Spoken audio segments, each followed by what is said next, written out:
हाँ, प्यारे बच्चों, गुड इवनिंग। आज हम लोग विज्ञान में पढ़ेंगे 20 ऑब्जेक्टिव क्वेश्चन। यह 20 ऑब्जेक्टिव क्वेश्चन ऐसे क्वेश्चन हैं जो कि एग्ज़ाम में बार बार पूछे जाते हैं। तो आप लोगों को पहले बताएं कि द कंप्लीट एजुकेशन पॉइंट के अंतर्गत आप विज्ञान पढ़ रहे हैं, तो इसे आप लोग लाइक करना, शेयर करना या सब्सक्राइब करना न भूलें, क्योंकि इससे आपको वीडियो तुरंत आपके पास पहुंचेगा। और लाइक करना बिल्कुल न भूलें, साथ में शेयर भी करना चाहिए। आइए हम पढ़ते हैं, पहले क्वेश्चन की ओर चलते हैं। अभिनेत्र लेंस की फोकस दूरी में परिवर्तन निम्नलिखित की क्रिया द्वारा होती है। ऑप्शन ए है पुतली के द्वारा, ऑप्शन बी है पक्षामी पेशियों के द्वारा, ऑप्शन सी है दृष्टिपटल के द्वारा, ऑप्शन डी है परितालिका के कारण। तो इसका उत्तर बी होगा प्यारे बच्चों। तो पक्षामी पेशियों के द्वारा होती है। आइए हम देखते हैं नेक्स्ट क्वेश्चन। यदि 7 सेमी ऊंची वस्तु 8 सेमी फोकस दूरी के उत्तल लेंस से 12 सेमी की दूरी पर रखी है तो प्रतिबिंब की स्थिति होगी। तो स्थिति में यह बताना है कि प्रतिबिंब कितनी दूर बनेगा। तो इसको सवाल को हमें हल करना होगा प्यारे बच्चों। तो इसका सूत्र होगा 1/8 माइनस, चूँकि किस लेंस के सामने है प्यारे बच्चों, फोकस दूरी के उत्तल लेंस है, तो वह माइनस होगा। माइनस माइनस प्लस हो जाएगा, तो इस साइड आएगा तो प्लस हो माइनस हो जाएगा। तो 1 माइनस 12 इक्वल टू 1/v हो जाएगा। लघुत्तम ले लोगे तो हो जाएगा 24, 8 त्रिका 24, 12 दूनी 24, 1/24, कुल मिला के 24 सेंटीमीटर होगा, जिसका उत्तर ए होगा। तो प्यारे बच्चों, तो प्रतिबिंब की स्थिति 24 सेमी दूरी पर होगा। आइए देखते हैं हम नेक्स्ट क्वेश्चन के बारे में।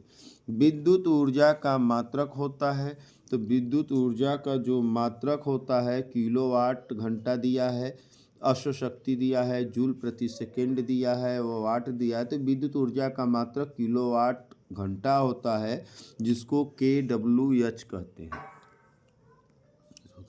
जिसको kWh कहते हैं, किलोवाट घंटा कहते हैं, जिसे एक यूनिट भी कहा जाता है। आइए देखते हैं नेक्स्ट क्वेश्चन की। अगला क्वेश्चन है, प्रतिरोधकता का मात्रक होता है। तो ओम, ओम मीटर, ओम प्रति मीटर, इनमें से कोई नहीं। तो बता दें, प्रतिरोधकता को विशिष्ट प्रतिरोध भी कहते हैं। इसका मात्रक ओम मीटर या ओम सेंटीमीटर होता है। चूँकि यहाँ ओम मीटर दिया है तो ओम मीटर ही रखेंगे, अगर ओम सेमी दिया होता तो ओम सेमी रखते। तो आइए हम देखते हैं नेक्स्ट क्वेश्चन के बारे में प्यारे बच्चों।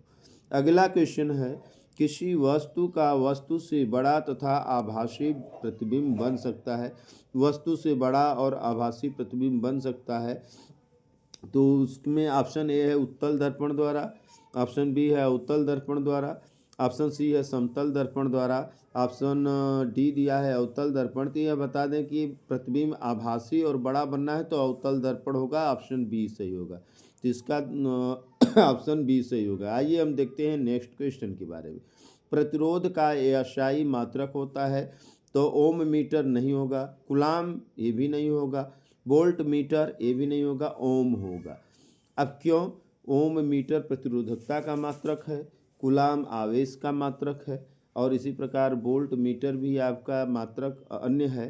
तो यहाँ पर प्रतिरोध का मात्रक ओम होगा। आइए देखते हैं नेक्स्ट क्वेश्चन के बारे में। अगला क्वेश्चन है प्यारे बच्चों, किसी विद्युत धारावाही सीधी सभी परिनालिका के भीतर चुंबकीय क्षेत्र होता है। तो यहाँ पर बता दें कि जो क्षेत्र होता है सभी बिंदुओं पर समान होता है। और तो पहला है शून्य होता है, ऑप्शन बी दिया इसके सिर की ओर जाने पर घटता है, इसके सिरे की ओर जाने पर बढ़ता है, और ऑप्शन डी है सभी बिंदुओं पर समान होता है। तो माना जाएगा सभी बिंदुओं पर समान होता है। तो एक समान होता है, उसके अंदर मध्य बिंदु पर शून्य माना जाता है। चलिए आगे देखते हैं नेक्स्ट क्वेश्चन। 25 सेल्सियस ताप पर जल का आयनिक गुणनफल होता है तो 10⁻⁻14 होता है। यह एकदम रटा रटाया क्वेश्चन होना चाहिए प्यारे बच्चों, कि क्या होता है, 10⁻⁻14 होता है।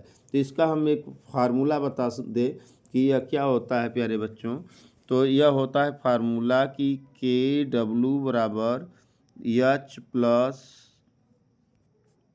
ओ एच माइनस, इसका जो गुणांक होता है 1.0 इंटू 10⁻⁻14 होता है। इसको याद रखना चाहिए। आइए देखते हैं नेक्स्ट क्वेश्चन के बारे में। अब क्रिया 2NaHCO3 है, सोडियम बाइकार्बोनेट।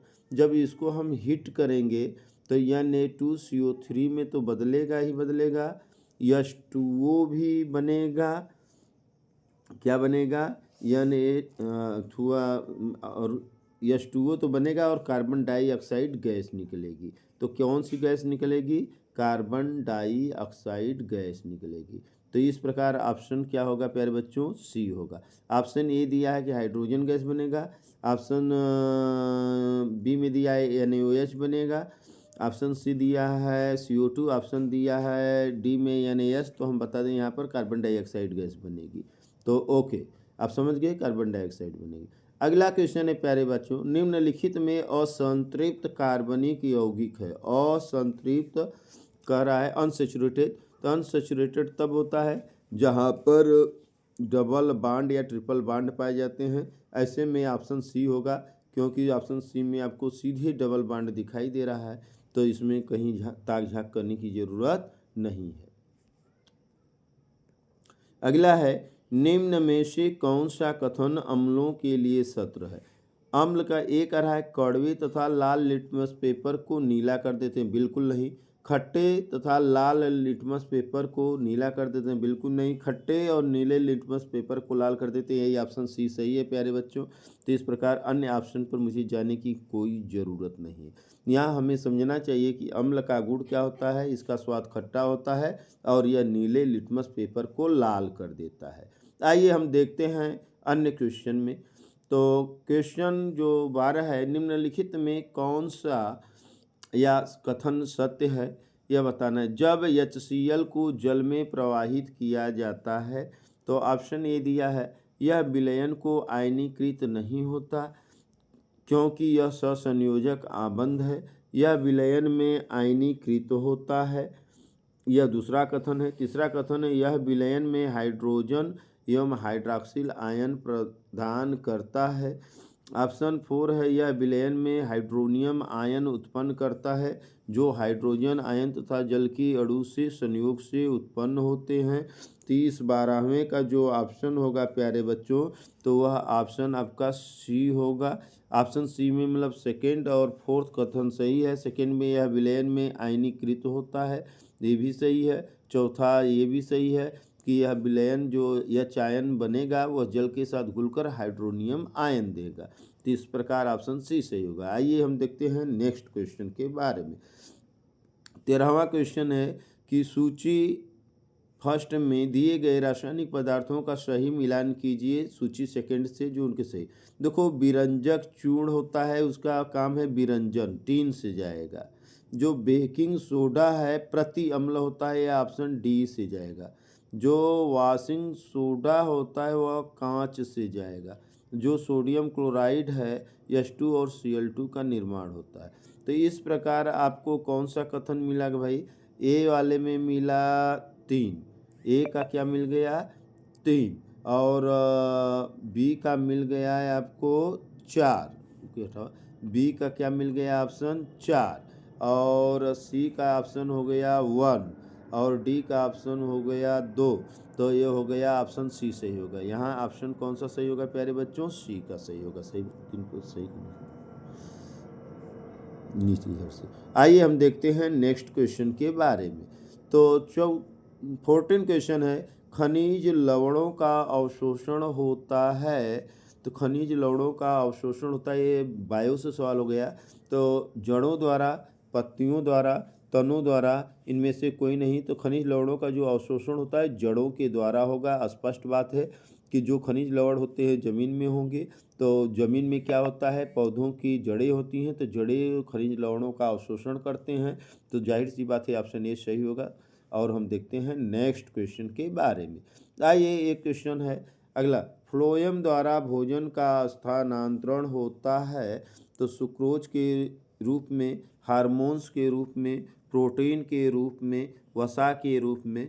तो बता दें इसका ऑप्शन डी भी नहीं होगा, सी भी नहीं होगा और बी भी नहीं होगा, इसका ऑप्शन ए सही होगा।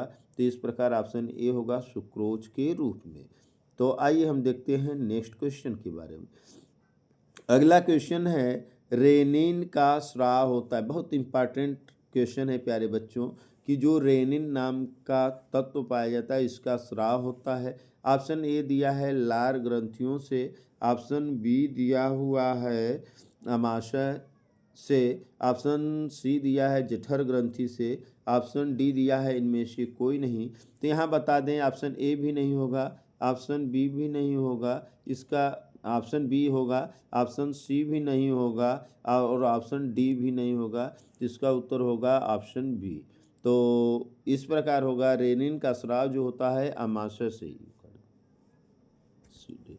तो आइए हम देखेंगे इसके बाद नेक्स्ट क्वेश्चन के बारे में। कापर टी है रोग निरोधक। कापर टी देखिए यह महिलाओं में उपयोग किया जाता है प्यारे बच्चों, तो जो कि वंश श्रृंखला को बढ़ाने से रोकने के काम आता है। यह जो विधि होती है कापर टी का, यह अस्थायी विधि के अंतर्गत आता है। तो यह है क्या, तो कह रहा है ऑप्शन ए रोग निरोधक बिल्कुल नहीं, दंत उपकरण बिल्कुल नहीं, गर्भ निरोधक होगा, डिंब वर्धक नहीं होगा। तो इसका क्या ऑप्शन होगा, सी होगा। और यह गर्भ निरोधक के रूप में प्रयोग किया जाता है। इसका उपयोग महिलाओं के द्वारा होता है, इसका स्थापित डॉक्टरों के द्वारा किया जाता है। तो कापर टी का स्थापित महिलाओं के अंदर गर्भ निरोधक के रूप में किया जाता है। इस प्रकार ऑप्शन सी होगा। आइए हम देखते हैं नेक्स्ट क्वेश्चन के बारे में। अगला क्वेश्चन है प्यारे बच्चों, निम्नलिखित में से कौन आहार श्रृंखला का निर्माण करते हैं। आहार श्रृंखला का घास, गेहूं, आम। घास बकरी तथा मानव, बकरी गाय हाथी, घास मछली बकरी। तो यहाँ हम बता दें घास बकरी तथा मानव होगा। कैसे होगा प्यारे बच्चों, घास को बकरी खाती है, बकरी को मानव खाता है। इस प्रकार इसमें श्रृंखला। अब देखो घास को गेहूं नहीं खाएगा, गेहूं को आम नहीं खाएगा। इस प्रकार ऑप्शन ए नहीं होगा। ऑप्शन सी करिए, बकरी को गाय नहीं खाएगी और गाय को हाथी नहीं खाएगी क्योंकि ये तीनों शाकाहारी हैं। अब आइए ऑप्शन डी में, घास को मछली नहीं खाती है और मछली को बकरी भी नहीं खाती है। इस प्रकार ये भी नहीं होगा। तो सही ऑप्शन बी सही है, घास बकरी और मानव में कौन होगा, आहार श्रृंखला का निर्माण होगा। आइए हम देखते हैं नेक्स्ट क्वेश्चन के बारे में। यहाँ पर है मानव में उत्सर्जी तंत्र बना होता है, एक जोड़ी वृक्क। नंबर 2 है एक जोड़ी मूत्रवाहिनी। ऑप्शन 3 है मूत्राशय। ऑप्शन 4 है मूत्र मार्ग। ऑप्शन 5 है त्वचा। ऑप्शन 6 है फेफड़ा। तो उत्सर्जी में जो ऑप्शन का उत्तर होगा प्यारे बच्चों, यह बी होगा क्योंकि इसमें पहला, दूसरा, तीसरा और चौथा सही है। अब इसको हम कैसे जानें, एक जोड़ी वृक्क होता है, एक जोड़ी किडनी होता है, दूसरा है एक जोड़ी मूत्रवाहिनी, ये भी होता है। तीसरा है आप लोगों को प्यारे बच्चे मूत्राशय पाया जाता है, ये भी होता है। और इसके बाद में चौथा है मूत्र मार्ग, तो होता ही है। तो इस प्रकार उत्सर्जी अंगों में ये सब आते हैं। तो समझ गए प्यारे बच्चों। आइए आगे देखते हैं। मेंडल ने अपनी आनुवंशिकता के प्रयोग कौन से पौधे पर किया था। ये मोस्ट इंपॉर्टेंट क्वेश्चन है प्यारे बच्चों। कैसा क्वेश्चन है, मोस्ट इंपॉर्टेंट क्वेश्चन है, मोस्ट इंपॉर्टेंट क्वेश्चन है। तो किस पर प्रयोग किया था, पपीता पर बिल्कुल नहीं, अंगूर पर बिल्कुल नहीं, आलू पर बिल्कुल नहीं, बल्कि वह मटर पर प्रयोग किया था भाई, जो कि उसके गार्डन मटर पर। तो ऑप्शन डी सही होगा और ऑप्शन ए, ऑप्शन बी और ऑप्शन डी जो हैं आपके क्या हैं, गलत हैं। तो मेंडल ने अपनी आनुवंशिकता का प्रयोग मटर के पौधे पर किया था, जो कि गार्डन में उसको उगाया था। और यही कारण है कि मेंडल को आनुवंशिकता का जनक भी कहा जाता है। जिसके साथ हमारे 20 क्वेश्चन पूरे होते हैं प्यारे बच्चों। अब हम आपसे पुनः एक बार रिक्वेस्ट करते हैं कि अगर आप वीडियो को देख रहे हो तो वीडियो को आप लाइक ज़रूर करें, साथ में शेयर करें, दोस्तों को शेयर करना न भूलें। इसके बाद में अगर आप सब्सक्राइब नहीं किए हो तो सब्सक्राइब ज़रूर करें। यह हम आपसे निवेदन करते हैं, आशा करते हैं, और बच्चे अगर आशा पर खरे नहीं उतरते हैं तो फिर उनकी पढ़ने का क्या आशा है। धन्यवाद। जय हिंद, जय भारत।